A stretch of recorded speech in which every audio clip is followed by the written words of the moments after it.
11절까지 우리 교독하도록 하겠습니다. 시편 22편 1절부터 31절까지 저희 한 절씩 교독하고 마지막 절은 합독하도록 하겠습니다. 긴 성경이지만 우리가 같이 한번 교독하면서 하나님의 말씀을 나누는 시간을 갖도록 하겠습니다. 교독합니다. 내 하나님이여, 내 하나님이여, 어찌 나를 버리셨나이까? 어찌 나를 멀리하여 돕지 아니하시오며 내 신음소리를 듣지 아니하시나이까? 내 하나님이여, 내가 낮에도 부르짖고 밤에도 잠잠하지 아니하오나 응답하지 아니하시나이다. 이스라엘의 찬송 중에 계시는 주여, 주는 거룩하시니이다. 우리 조상들이 주께 의뢰하고 의뢰하였으므로 그들을 건지셨나이다. 그들이 주께 부르짖어 구원을 얻고 주께 의뢰하여 수치를 당하지 아니하였나이다. 나는 벌레요 사람이 아니라 사람의 비방거리요 백성의 조롱거리니이다. 나를 보는 자는 다 나를 비웃으며 입술을 삐죽거리고 머리를 흔들며 말하되 그가 여호와께 의탁하니 구원하실 걸, 그를 기뻐하시니 건지실 걸 하나이다. 오직 주께서 나를 모태에서 나오게 하시고 내 어머니의 젖을 먹을 때 의지하게 하셨나이다. 내가 날 때부터 주께 맡긴 바 되었고 모태에서 나올 때부터 주는 나의 하나님이 되셨나이다. 나를 멀리하지 마옵소서. 환난이 가까우나 도울 자 없나이다. 많은 황소가 나를 애워싸며 바산의 힘센 소들이 나를 둘러쌌으며 내게 그 입을 벌림이 찢으며 부르짖는 사자 같으니이다. 나는 물같이 쏟아졌으며 내 모든 뼈는 어그러졌으며 내 마음은 밀랍 같아서 내 속에서 녹았으며 내 힘이 말라 질그릇 조각 같고 내 혀가 입 천장에 붙었나이다. 주께서 또 나를 죽음의 진토 속에 두셨나이다. 개들이 나를 애워쌌으며 악한 무리가 나를 둘러 내 수족을 찔렀나이다. 내가 내 모든 뼈를 셀 수 있나이다. 그들이 나를 주목하여 보고 내 겉옷을 나누며 속옷을 제비 뽑나이다. 여호와여 멀리하지 마옵소서. 나의 힘이시여 속히 나를 도우소서. 내 생명을 칼에서 건지시며 내 유일한 것을 개의 세력에게 구하소서. 나를 사자의 입에서 구하소서. 주께서 내게 응답하시고 들소의 뿔에서 구원하셨나이다. 내가 주의 이름을 형제에게 선포하고 회중 가운데에서 주를 찬송하리이다. 여호와를 두려워하는 너희여 그를 찬송할지어다. 야곱의 모든 자손이여 그에게 영광을 돌릴지어다. 너희 이스라엘 모든 자손이여 그를 경외할지어다. 그는 곤곤한 자의 곤고를 멸시하거나 싫어하지 아니하시며 그의 얼굴을 그에게서 숨기지 아니하시고 그가 울부짖을 때에 들으셨도다. 큰 회중 가운데에서 나의 찬송은 주께로부터 온 것이니 주를 경외하는 자 앞에서 나의 서원을 갚으리이다. 겸손한 자는 먹고 배부를 것이며 여호와를 찾는 자는 그를 찬송할 것이라. 너희 마음은 영원히 살지어다. 땅의 모든 끝이 여호와를 기억하고 돌아오며 모든 나라의 모든 족속이 주의 앞에 예배하리니 나라는 여호와의 것이요 여호와는 모든 나라의 주제심이로다. 세상의 모든 풍성한 자가 먹고 경배할 것이요 진토 속으로 내려가는 자 곧 자기 영혼을 살리지 못하는 자도 다 그 앞에 절하리로다. 후손이 그를 섬길 것이요 대대의 주를 전할 것이며 합독합니다. 와서 그의 공의를 태어날 백성에게 전하며 주께서 이를 행하셨나이다 할 것이로다. 아멘. 네. 오늘 주변에 있는 분들에게 이렇게 한번 인사드리도록 하겠습니다. 당신이 있어서 이 시간을 버틸 수 있습니다. 네. 지금 참 많이 어렵습니다. 또 이번에도 또 교회발 또 선교 단체죠.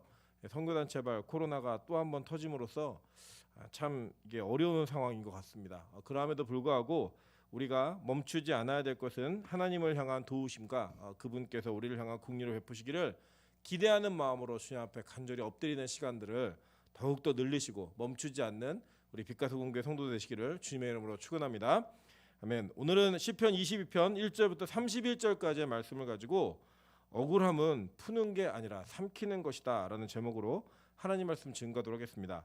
사실 저는 제가 이제 설교자들도 이게 설교를 할 때 본문을 선택하는 이게 선호도가 있습니다. 자기가 좋아하는 책이 있는 거예요. 좋아하는 성경책이 66권 중에 가장 선호하고 좀 이해도 잘 되고 전달할 때 힘있게 전달할 수 있는 성경이 각 그 사역자들마다 다 있습니다. 다 있는 중에 저는 개인적으로 그 역사를 참 좋아했거든요. 그래서 역사서에 대한 나름대로의 좀 애착이 좀 큽니다. 그리고 역사서를 되게 즐거워해요. 읽는 시간도 참 즐겁고 다행인 것은 역사서가 성경 전체에서 가장 많은 분량을 차지하고 있어서 저는 그게 좀 다행이라고 생각합니다.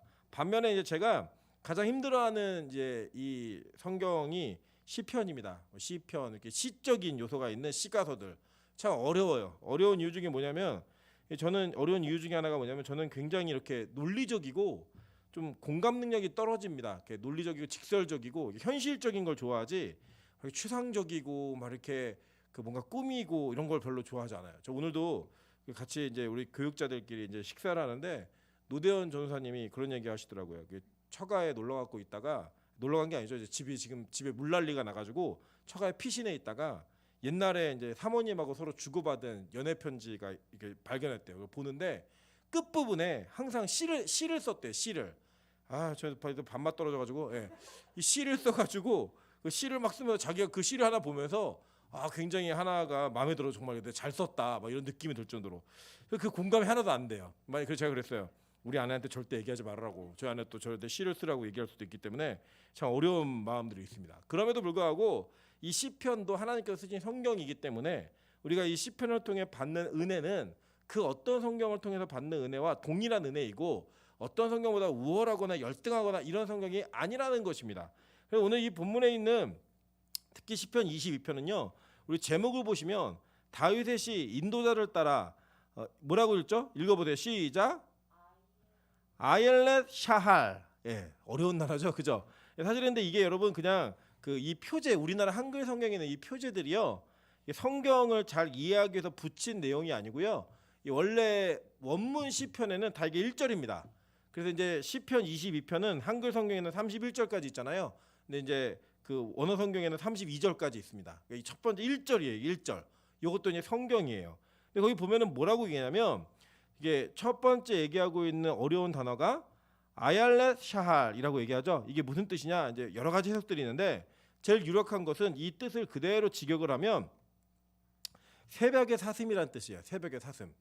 저는 이제 그 성경을 보면요 사슴 보통 우리가 자매들을 저 자매 참 사슴 같다 그러면 되게 뭐 예쁘고 막 이런 이미지로 많이 얘기하잖아요.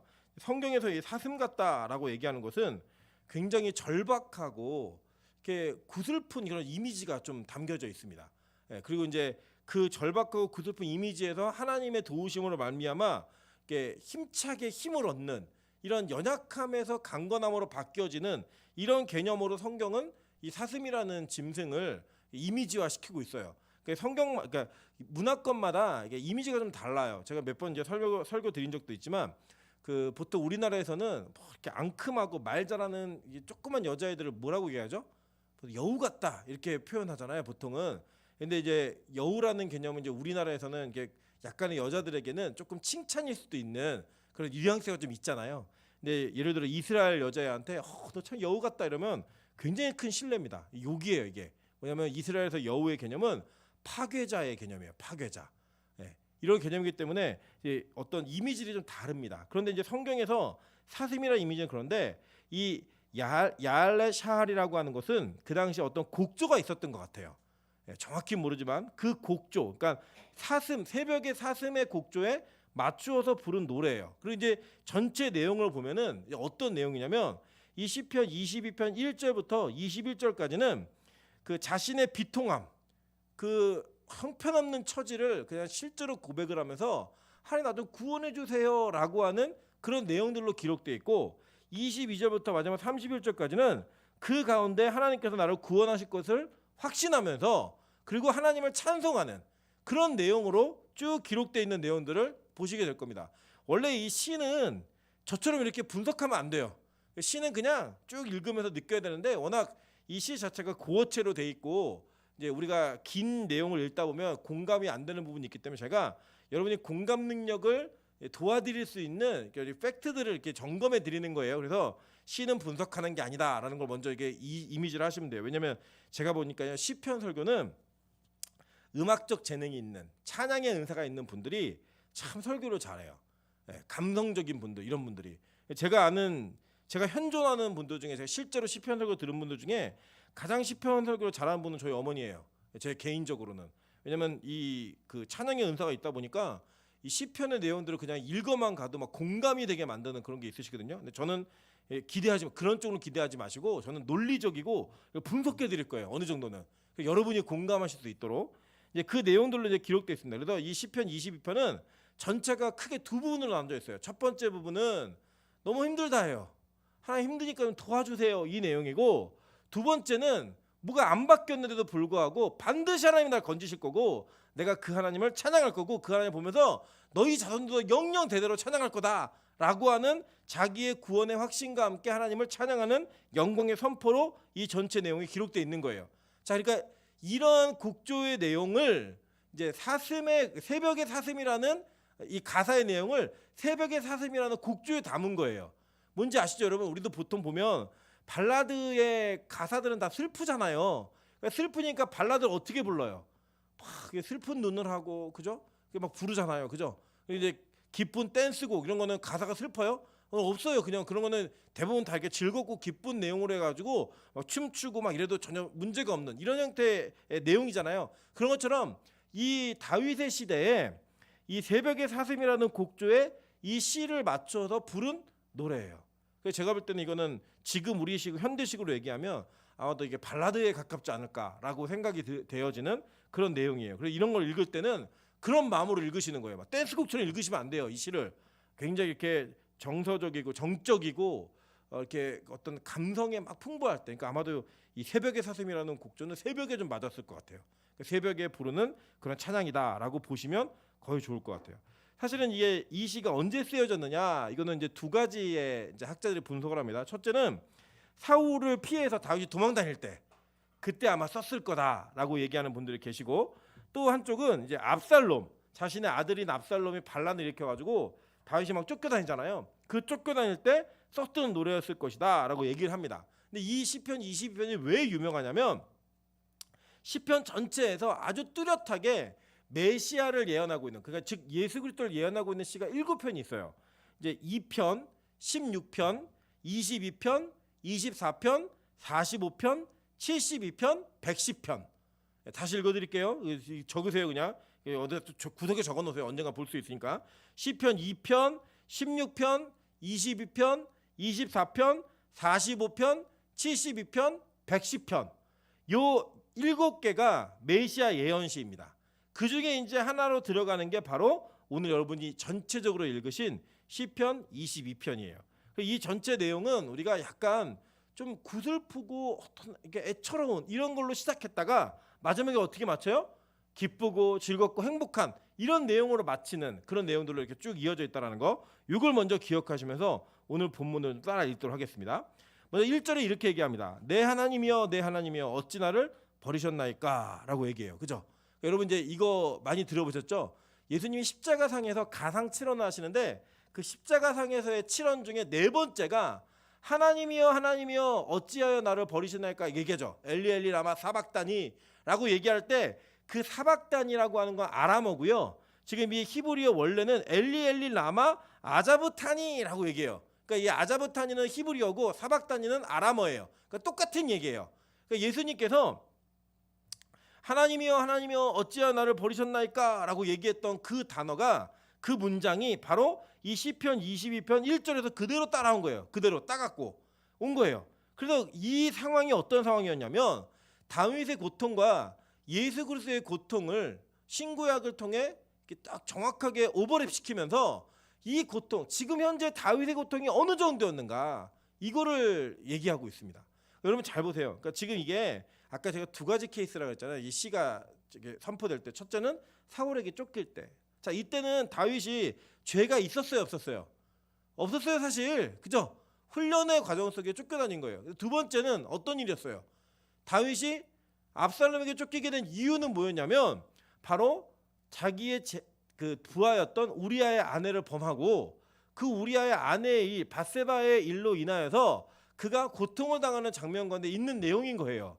그러니까 아마도 제가 볼 때는 이 시편의 전체적인 내용상 흐름상 보면 아마도 압살롬에게 쫓길 때 지었던 시가 더 가능성이 있지 않을까 싶은 거예요. 왜냐하면 예수님께서 십자가에서 달려 돌아가실 때 자신의 죄는 아니었지만 우리가 예수님께서 사랑하고 계신 이 인류, 구원할 백성들의 죄를 대신하여 십자가에 돌아오고 계신 거죠. 그죠? 그러니까 이 문제는 어떤 문제였어요? 죄에 대한 대가를 치르는 문제였다고요. 그 상황 자체가.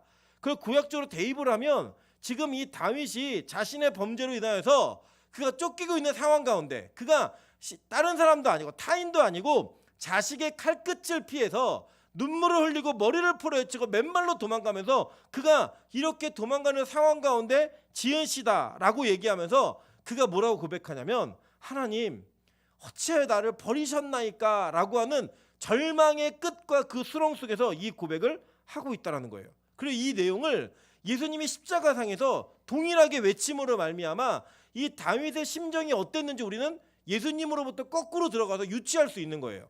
그럼 얼마나 비참했겠습니까?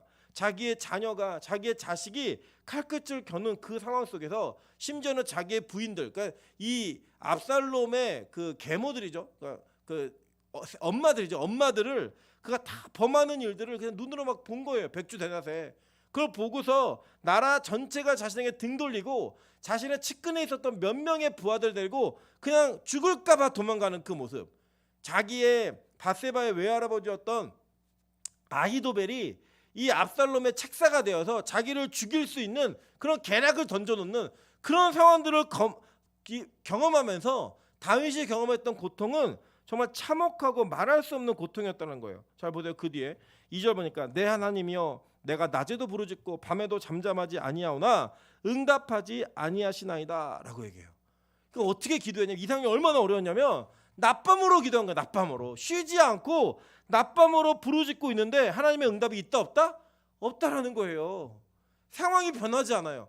여러분 제일 절망적인 게 뭔지 아십니까? 계속 기도하면 돼, 기도하면 돼, 기도하자라고 얘기하는데 그 기도의 끝에 뭔가 좀 변하면 좋잖아요. 그죠? 뭔가 내가 예를 들어서 3일 철야기도를 했더니 철야기도 한 만큼 뭐가 변해요. 눈에 보여요. 그런 변화가 나타나면 우리가 기도하는 재미가 있을까요, 없을까요? 얼마나 재밌겠어요, 여러분. 기도할 때마다 통장에 뒤에 0이 하나씩 붙는다. 얼마나 재밌어요, 그죠? 근데 우리 어때요? 앞에다 0이 붙잖아요, 그죠?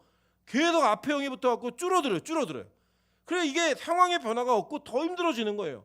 잠잠하고 하나님은 응답을 안 하는 거예요. 나는 절망인데. 그러니까 더 버림받은 것 같은 그런 느낌. 여러분 우리가 왜 이렇게 어려운 상황을 잘 견디는지 아십니까? 견딜 수 있는 이유가 뭐냐면 우리 초반에 뭐라고 인사했죠? 당신이 옆에 있기 때문에 내가 이 상황을 견딜 수 있습니다. 저도 돌이켜보면 제가 참 힘든 시기에 어려운 시기가 있었을 때 저희 아내가 제 옆에 있었고 저희 뭐 아무것도 못하는 아이이지만 아들이 옆에 있었다는 그게 되게 큰 힘이었어요. 하루하루를 버텨낼 수 있는, 그걸 이겨낼 수 있는, 같이 있는 것만으로도 엄청 큰 힘이 돼요.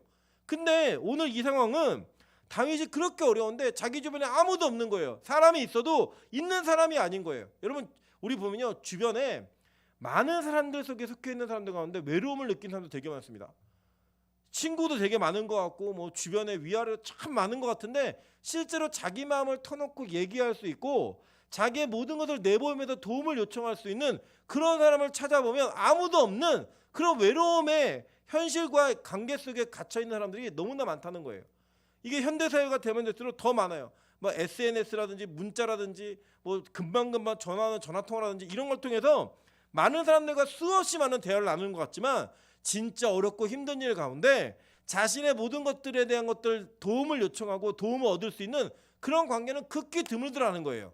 혹시 있다 할지라도 그것이 2번, 3번, 4번 반복이 되면 그 사람이 내 모든 걸 너무 많이 하는 것 같아서 때로는 그 사람의 도움이 부담스럽고 내가 도와줘야 될 것이 부담스러워서 그 관계가 이어지지 않는 경우가 참 많다는 거예요. 그런데 여러분 보세요. 그런 사람들을 다 떠나도 하나님이 함께 계시면 괜찮죠, 그죠? 예를 들어 친구가 아무도 없어요. 뭐 남편도 없고 부인도 없어요. 근데 밤의 꿈마다 주님이 나타나셔가지고 대화해 주시고 갈 길을 보이시고 우리의 미래를 알려주시고 그럼 여러분 재미있을까 없을까요? 그것도 나름대로 인생에 큰 재미가 있겠죠, 그죠? 근데 주님이 나타나세요, 안 나타나세요? 안 나타나요. 얼굴도 모르는 남편, 얼굴도 모르는 부인만 어디 살아있는가 궁금하고 태어나긴 했나 궁금한 우리 인생의 궁금함들이 계속 연속되어지는 그런 삶을 사는 거예요. 근데 그 공허가 그 만족함이 채워지지 않는 것들이 반복되다 보면 그 절망, 하나님 나를 이렇게 버리시는 겁니까? 나를 왜 버리셨습니까? 라고 하는 십자가의 절망이 그 위에서 죽음 가운데 던져지는 그 절망이 저와 여러분에게도 동일하게 있을 수 있다는 거예요. 왜냐? 다윗에게도 있었으니까. 여러분 이것을 무조건 뭐 예수님의 이거만 다 맞춰서 해석하는 게 아니고요. 실제 이것은 고대 사회에 다윗이라고 하는 한 개인이 겪었던 영적인 고갈의 상태였습니다. 그리고 그 상태가 이 상태 속에서 하나님께서는 메시아가 어떻게 오시고 무슨 일을 당하실 것인지 이것을 그대로 알려주신 거지, 이게 단지 예수님만을 점검하는 게 아니에요. 즉 그 무슨 얘기냐면, 여러분 이 본문을 통해 내가 지금 어떤 상황인지, 내가 지금 어떠한 현실 속에 있는지 이런 것들을 점검하고 이것과 동질감을 느껴도 전혀 이상하지 않다라는 거예요. 실제 그렇게 살고 있고요. 우리가 그렇게 살고 있는 그 상황 속에서 다윗이 이렇게 고백합니다. 이스라엘의 찬송 중에 계시는 주여, 주는 거룩하시니이다 라고 얘기하면서 4절 보세요. 우리 조상들이 주께 의뢰하고 의뢰하였으므로 그들을 건지셨나이다 라고 얘기해요. 그들을 건지셨나이다 라고 고백을 하면서 자기의 조상들이 이 어려운 상황에서 어떻게 건진을 받았는가, 이것을 기억하며 다윗이 그 자리에서 기도하는 거예요. 하나님, 나뿐 아니라 우리의 조상들도 이런 어려운 일을 겪었습니다. 그런데 그렇게 어려운 상황에서 주를 의뢰하였을 때 하나님께서 건지셨던 그 구원을 내가 발견합니다. 이 고백을 하는 거예요. 그러면 뭐라고 얘기해요? 그 뒤에 보니까 그들이 주께 부르짖어 구원을 얻고 주께 의뢰하여 수치를 당하지 아니하였나이다 라고 얘기하는 거예요. 5절에. 자, 그런데 지금의 자신의 형편이 어떤가 다시 한번 고백합니다. 나의 형편이 어떤가. 6절입니다. 자, 시작. 나는 벌레여 사람이 아니라 사람의 비방거리여 백성의 조롱거리니다 라고 얘기해요. 구체적인 그 내용들을 보니까 나를 보는 자들은 다 나를 비웃으며 입술을 삐죽거리고 머리를 흔들며 말하되 라고 얘기해요. 여러분 제일 기분 나쁘게 뭔지 아세요? 우리가 사람이 이게 있다가 대화를 하다가 차라리 야 그거 아닌 것 같아 라고 얘기하는 게 더 나을 수도 있어요. 말 안 하고 어떻게 해요? 이렇게 얘기할 때 더 짜증나죠. 그죠? 네.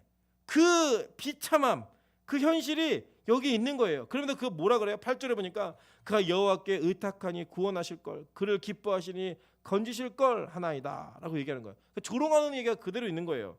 사실은 이 내용들은요, 이 예수님의 십자가상에 있었을 때, 예수님께서 계셨을 때 다 그대로 있었던 일이에요. 예를 들면 머리를 흔들며 말하되, 진짜 비웃으면서 마태복음 20장 39절에 보면 정말 예수님 비웃으면서 머리 흔들면서 그 다음에 얘기했어요. 그 예언이 이루어진 걸 보는 거예요. 근데 이 상황이 실제 다윗의 상황이기도 했다고요. 그리고 동시에 그 조상들의 상황이기도 했고, 동시에 그 후손인 저와 여러분의 상황일 수도 있다라는 거예요. 사실은 제가 오늘 이 본문을 이게 하려고 준비했던 거 아니고요. 원래는 다른 본문을 좀 설교하려고 준비하면서 묵상을 하고 있었습니다. 그럼에도 불구하고 하나님께서 오늘 저한테 좀 시편 22편을 읽으라는 강력한 감동을 주었고 제가 이제 읽기 시작한 거예요. 읽기 시작했는데 이 내용 가운데 이 내용을 우리 지금 현 시간에 적용해 보는 겁니다. 지금 현재 이 코로나 시국에 대한 원흉으로서 교회가 완전히 부각이 되어가지고 이제는 정말 전도가 가능할까? 정말 이제 예수의 이름을 얘기하는 게 이게 현실적인 문제인가? 라는 도전에 직면할 만큼 참 어려운 상황 가운데 있는 것 같습니다. 반면에 이제 제가 오늘 어떤 기사를 봤냐면 실제로 그 교회의 그 감염으로 인해서 코로나가 감염된 그 케이스가 전체 감염 케이스의 8.8%밖에 안 돼요, 사실은. 근데 이게 언론이 계속 이게 얘기해가지고 제일 그 많은 비율은 접촉자, 그러니까 확진자와의 접촉으로 인해서 감염된 46%의 비율이 있고요. 교회에서 감염된 비율은 실제로는 8.8%밖에 안 됩니다. 그럼에도 불구하고 언론은 이 교회가 뭔가를 잘못한 것처럼 잘못했어요. 그 잘못한 내용을 자꾸 이제 부각하다 보니까 이제 인식 속에는 사람들이 지금 현재 48% 정도는 교회로 인해서 감염되었다라고 인식할 정도로, 설문조사가 그래요. 이게 기독교 단체가 한 게 아니고 유시스라는 그 신문에서 보도한 내용이에요. 어제짠가 보도한 내용인데 실제로는 교회의 감염이 절대적 숫자로는 그렇게 많지 않음에도 불구하고 이제 그 사람들이 분노에 휩싸이면 그 분노를 풀을 대상을 찾거든요. 예를 들면 그 우리 초대교회에서 배우셨지만 네로 왕자가 사실은 자신의 어떤 그 시적 감성의 만족을 위해 로마 시내에다 불을 질렀어요. 불을 질렀는데 여론이 너무 안 좋아지니까 이거를 모면하려고 기독교인이 불을 질렀다 얘기한 거예요. 왜냐하면 성령의 불 내려라 기도하니까 얘네가 불을 질렀다라고 얘기했고 이 기독교인들에게 그 모든 날을 다 풀으면서 여론이 잠잠해져요. 그랬던 것처럼 지금 제가 보면 교회가 그런 대상과 타겟이 된 것 같아요. 제가 이제 어떤 거에 좀 마음이 좀 많이 힘들었냐면 그 국제학교에 이제 학교 앞에 주 예수를 믿으라 그리하면 너와 내 집이 구원을 얻으리라라는 그 돌비 편말이 하나 있더라고요. 근데 주변에 있는 자영업자들이 그곳에 와서 막 계란을 던져갖고 그 성경 구절에 계란이 번복되어 있는 그 사진. 그리고 또 그 어머니들이 자기 자식들이 거기 안에 격리돼 있으니까 간식 주겠다고 밤에 몰래 이렇게 들어간 그 영상을 또 공개하고 이제 그러면서 이제 교회에 대한 이미지, 예수를 믿는 사람들의 이제 공식적 명칭이 개독이라고 하는 명칭으로 이제 붙여진 것 같아요. 이런 상황을 보면서 억울한 면도 있지만 참 잘못했죠.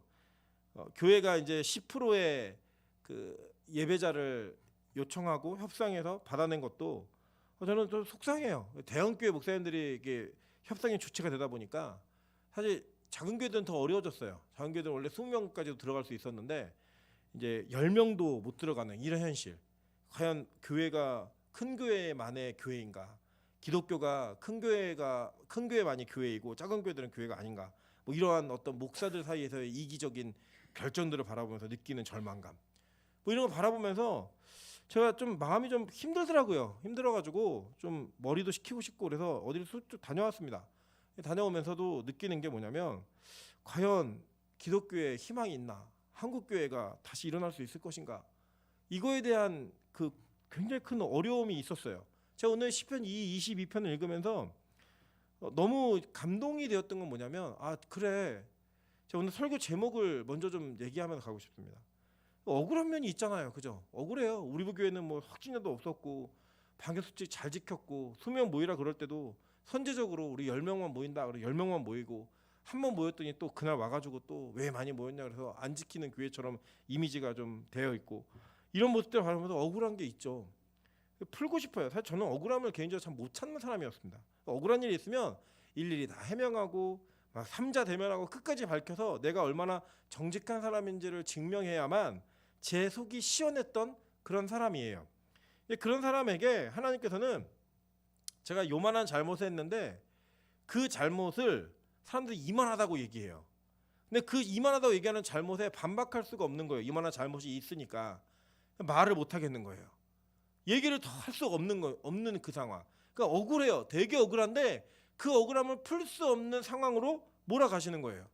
몰아가셔서 하나님이 하신 일이 뭐냐면 그 억울함을 삼키게 하셨어요. 그 삼키게 하면서 저한테 많은 말씀하신 내용이 뭐였냐면 야 나는 죄도 안 졌는데 십자가를 졌어. 그거 하나로 끝난 거예요. 그냥 사실은. 그 하나가 모두 끝이었음에도 불구하고 우리는 그걸 못 찾는다는 거예요. 오늘도 우리 노대현 전사님이 이제 그 빌라에 사시는데 이 빌라에 살면서 빌라 호수마다 돌아가면서 이제 분리수거를 한대요. 분리수거를. 근데 분리수거를 하는데 이번 보름 동안 돌아가면서 이렇게 하는 그 순서에 우리 노 전사님이 분리수거 이제 맡은 담당이신가 봐요. 담당했는데 그냥 어느 집이 그렇게 버리면 안 되는데 분리수거를 안 해가지고 이제 내놓은 거예요. 그 쓰레기를. 그러면 이제 보통은 어떤 대부분의 사람들은 누가 그랬어? 그냥 그래 버리고 마는데 우리 노 전사님 또 절 닮아가지고 다 그걸 뒤졌어요. 쓰레기통을. 뒤져갖고 영수증 찾아내고 그래서 이게 몇 호에서 온 거다. 내가 한 번은 봐준다. 한 번은 하는데 한 번만 더 해라. 한 번만 더 하면 이 쓰레기를 다 갖다 그 집 앞에 놔야겠다. 이런 각오를 했다라고 얘기하시는 그 눈빛을 보면서 와 이거는 교육자의 눈빛이 아니구나. 살기 어린 눈빛. 야 이거 조만간 사고 나겠구나. 그래갖고 아마 마취총을 사야 되지 않을까. 그런 일에서 쏴야 되지 않을까. 뭐 이런 느낌이 들 정도에 막 있었어요. 그러면서 제 마음속에 70번씩 7번이나 용서하라 했는데 두 번 걸리면 넌 죽었어. 막 이런 그 모습이 있는 걸 보면서 와 진짜 제가 옛날에 제 모습을 보는 것 같은 그런 느낌이 들었습니다. 오늘 이 시편 기자였던 다윗이 잘못했죠. 잘못해서 그 자리에서 하나님께 회개했어요. 그죠? 회개했을 때 하나님의 그 죄를 용서하신다라고 말씀하셨음에도 불구하고 아주 특별한 케이스로 이 다윗의 죄로 인한 그 뿌려진 씨앗들이 이런 결과들을 낳게 되었을 때 다윗이 지금 이 일을 당하고 있는 거예요. 그 당하면서도 어떤 느낌이 들었냐면 다윗이 하나님 왜 나를 버리셨어요? 나 안 버린다고 얘기했잖아요. 나 회개하면 용서해 준다고 말했잖아요. 내가 이 죄로 인해서 당신 앞에 내 죄를 인정했을 때 사하심을 얻는다라고 말씀하셨는데 지금 이 상황이 뭔가요? 라고 얘기할 수밖에 없는, 만약에 그가 사울에게 쫓길 때 인원을 했다면 하나님 내가 도대체 뭘 잘못했습니까? 내가 도대체 뭘 잘못했는데 이러한 상황 속에 나를 밀어넣어서 이러한 역경과 환난과 고난을 겪게 하십니까? 라고 얘기할 정도로. 그리고 주변의 사람들이 뭐래요? 자기가 뭐라고 고백하냐면 너무 자기를 조롱하고 핍박하니까 하나님 나는요 사람 아니에요. 난 벌레예요. 난 쓰레기입니다. 나는 비방거리요 조롱거리가 되어 있습니다. 사람들이 날 다 비웃으면서요 지나가면서 입술을 삐죽거리고 머리를 흔들고 갑니다. 이걸 얘기하는 거예요. 그러면서 얘기하는 거야. 야, 네 믿는 하나님 믿는다며. 하나님 너 구원하실 거잖아. 기도해봐. 하나님 너를 건지실 거잖아. 열심히 좀 살아봐. 그럼 될 수도 있겠지. 라고 얘기하는 상황인 거예요. 지금 이 상황이.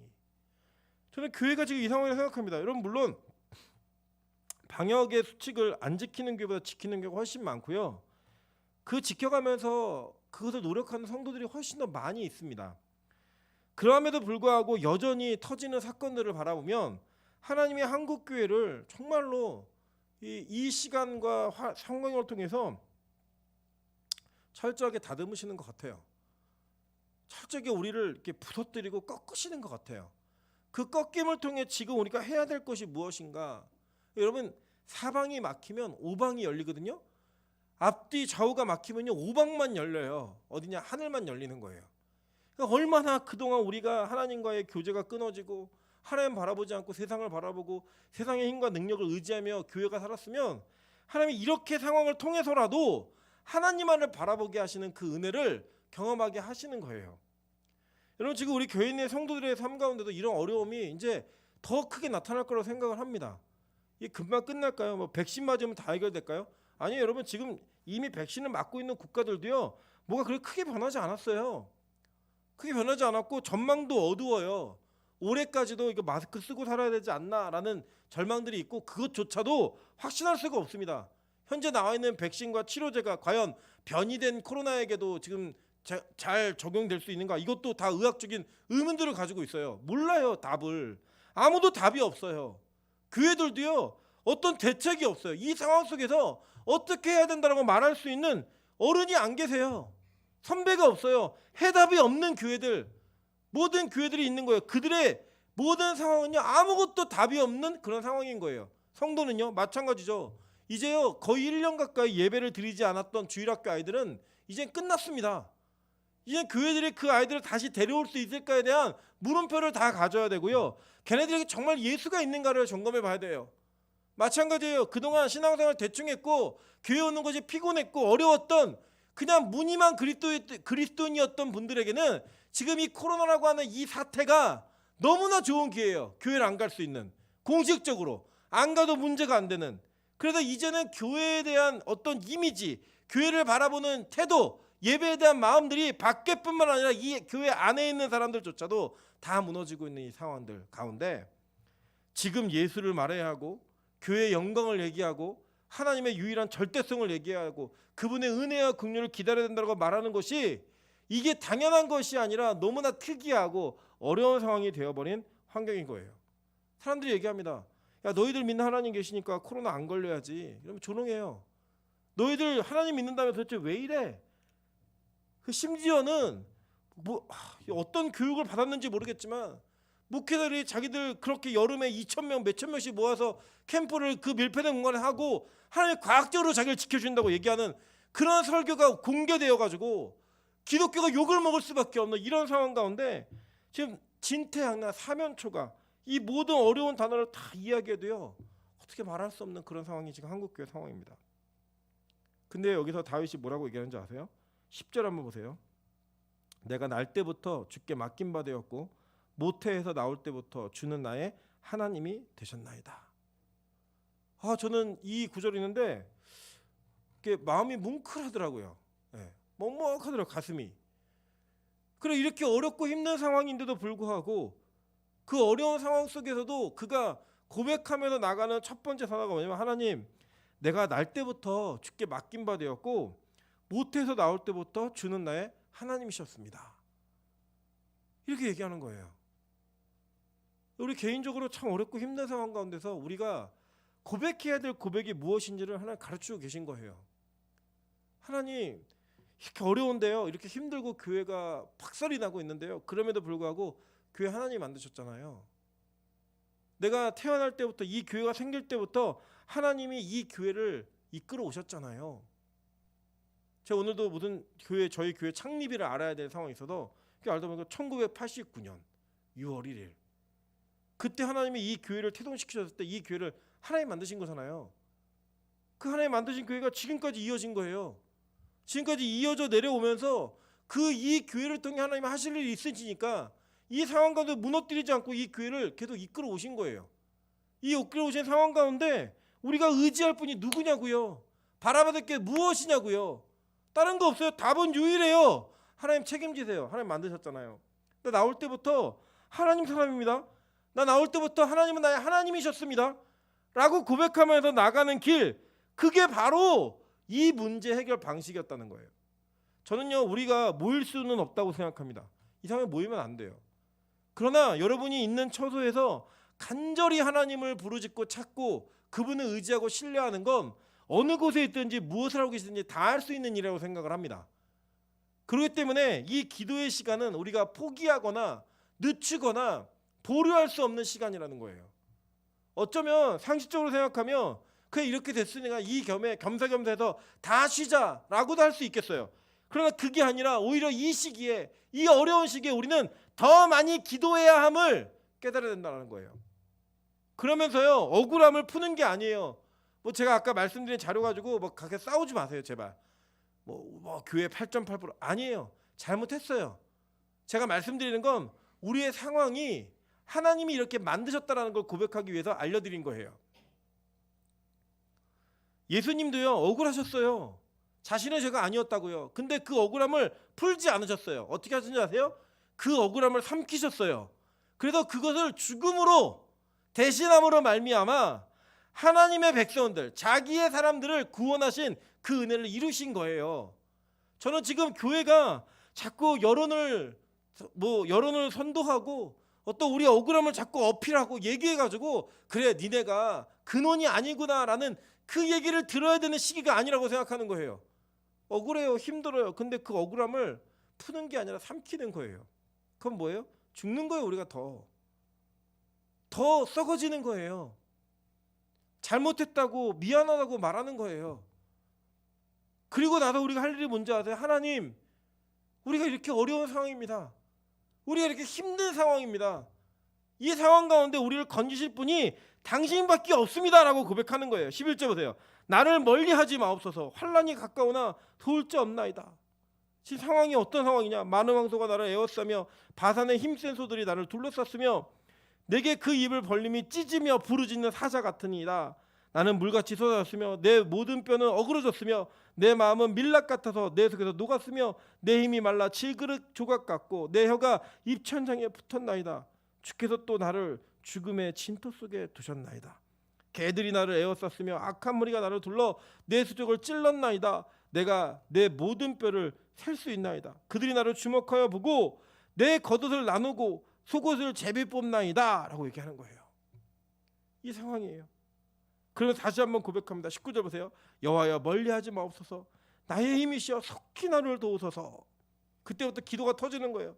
내 생명을 칼에서 건지시며 내 유일한 것을 개 세력에서 구하소서. 나를 사자의 입에서 구하소서. 주께서 내게 응답하시고 들소의 뿔에서 구원하셨나이다 라고 얘기하는 거예요. 여러분 다윗의 상황이 바뀐 게 있나요? 없어요. 하나도 없는데 그가 얘기하는 건 뭐냐면 하나님 내 상황 아시죠? 어떤 상황인지 제가 알려드릴게요. 제 기도를 좀 들어보세요 라고 얘기하는 거예요. 하나님 소들이 나를 둘러쌌고요. 개들이 나를 둘러쌌고요. 그들이 내 뼈를 확인할 정도로 나를 아주 내 모든 뼈를 어그러뜨렸고 내 모든 뼈를 확인할 정도로 그렇게 심각한 부상을 입을 정도의 그런 고통과 아픔이 있습니다. 내 옷을 그들이 찢어 나누고 있고요. 내 속옷을 제비 뽑고 있습니다. 실제로 요한복음 19장 23절부터 24절에 보면은 예수님의 옷을 다 나눠요. 로마 병사들이 제비 뽑아가지고 말씀이 이루어졌다라고 얘기해요. 그 일들이 이루어지는 거예요. 교회를 박살 낼 거예요. 교회를 더 찢을 거예요. 교회를 더 비난할 거예요. 이건 당연한 거예요. 여러분 뭐 우리가 그러잖아요. 나라가 우리를 핍박한다. 저는 그건 아니라 진짜 그건 아니라 생각해요. 그게 무슨 핍박이에요 이게. 적어도 죽이고 막 이래야죠. 이제 밥줄 끊어놓고 막 이래야죠. 근데 그 정도 아니잖아요. 근데 그런 시기가 이제 올 겁니다. 와야 돼요. 왜냐, 진짜를 구분하기 위해서. 실제로 여러분, 제가 말씀드렸는지 모르겠지만 기억이 잘 안 나는데 여기서 얘기하는지 모르겠지만 지금 전체 신학대학교 지원율 중에요 두 가지 이유로 인해서 이제 총신대와 장신대를 제외한 모든 나머지 신학교가 다 미달입니다 올해. 왜? 이유는 첫째, 인구가 줄었어요. 인구가 줄어가지고 고3 아이들이 대학 정원에 10만 명이 모자랍니다. 그래서 이제 인구가 줄었기 때문에 앞으로 이 현상은 지속될 겁니다. 두 번째는 이제는 교회를 열심히 다니는 청년들, 그러니까 즉 중고등부 아이들이 하나님의 종, 즉 뭐 다 우리 하나님의 종이지만 목회자의 길을 가겠다라고 결정하고 선뜻 헌신하는 아이들이 사라졌어요. 없어진 거예요. 아, 저건 이제 아니구나. 저건 끝났구나. 가서는 안 되는 길이구나. 이걸 결정한 거예요. 이 현상은 제가 볼 때는 당분간 지속될 겁니다. 그래서 정말 목회자가 먹고 살기 힘든. 여러분 진짜 솔직히요. 우리나라 70년대 이때는요. 교회 간판만 걸어놔도 막 사람들이 모였어요. 진짜로. 간판만 걸어도 모였고 예수를 안 믿는 사람들조차도 자녀들을 교회에 보내는 이런 분위기가 있었어요. 저희 어렸을 때만 해도. 지금은 믿는 부모도 보내지 않는 이런 시기 속에 아이들의 신앙이 다 무너져서 그 무너진 상황 가운데 아무것도 할 수 없는 그러한 힘센 소들이 개들이 교회를 둘러싸고 찢어먹는 그런 사태가 지금 벌어졌어요. 아니 이거는 시작도 안 냈어요. 시작도. 더 큰 일이 벌어질 겁니다. 교회는 자꾸 어려워질 거고요. 더 힘이 들어질 거예요. 그때요 여러분 다윗이 뭐라고 기도하는지 아세요? 여호와여 19절 여호와여 멀리하지 마옵소서 나의 힘이시여 속히 나를 도우소서 내 생명을 칼에서 건지시며 내 유일한 것을 개새에게서 구하소서라고 얘기해요. 그죠? 여러분 저는 지금 위기가 뭐냐면 이 상황이 위기라고 생각하지 않아요. 이 상황은 다 아는 거고 그냥 분석이 가능했으면 누구나 다 할 수 있었던 분석이에요. 그래서 진짜 위기는 뭐냐면 우리에게 이 다윗의 기도가 터지고 있는지 않는지 이게 진짜 위기라고요. 어려운데 대형교회들은 여전히 출석하는 숫자에 목매고 있고요. 이제는 그냥 작은 교회들은 주일학교를 포기하는 걸 너무 당연하게 생각해요. 그냥 어쩔 수 없지. 성도들의 신앙이 옅어지고 성도들의 신앙이 자꾸 희석되는 거를 어쩔 수 없지 라고 하는 걸로 다 받아들이며 이 기도가 터지지 않고 있어요. 제가 오늘 참 감사한 거는 뭐 우리 교회 어른들이 이제 평일 낮이고 잠깐 오셔서 기도한다는 이야기들 교회를 돌보시고 하는 것들 이렇게 바라보면서 그래 아직 그래도 피카소은교회는 희망이 있구나 소망이 있구나 이 생각이 많이 들더라고요. 그러면서 진짜 이 다윗의 기도가 저에게 있는지를 다시 한번 점검하게 되더라고요. 위기라는 건 다 얘기하면 안다니까요. 여러분 이런 사태를 분석하고 상황을 분석하는 건 신문 좀 뒤져보고 몇 가지 기사 찾아보면 다 얘기할 수 있는 내용이에요.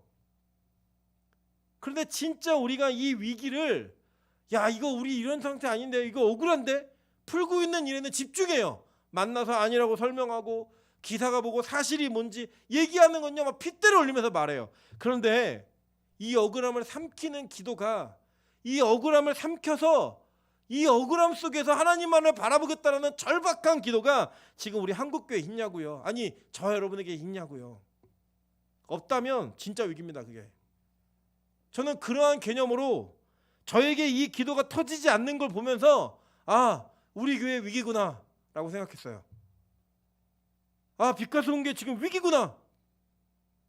이유는 다른 게 아니에요. 이 기도가 저에게 없으니까 다윗과 같이 하나님 내 생명을 칼에서 건지시며 내 유일한 것 나의 생명을 저 개들에게서 건지소서라고 하는 그 고백이 없으니까요.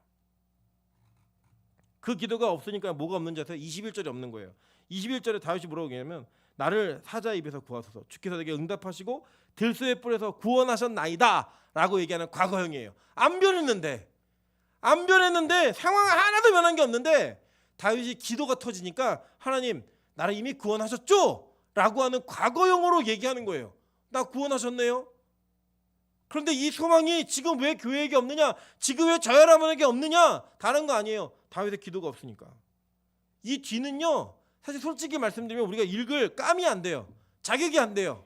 왜냐? 지금 우리는 이 다윗이 고백했던 내용의 절박한 상황들은 인식이 되어 있지만 다윗이 고백했던 것만큼의 절박한 기도가 터지지 않고 있기 때문에, 그 기도가 없기 때문에, 그래서 그 뒤에는 얘기할 게 없는 거예요. 왜냐? 이것은 기도한 자들이 읽어야 되는 내용이라고. 제가 아까 말씀드렸죠. 22절부터 31절까지 무슨 내용이라고요? 구원의 확실한 그 확실성, 믿는 그 믿음과 그것을 바라보고 믿는 자가 경배하는 내용이에요.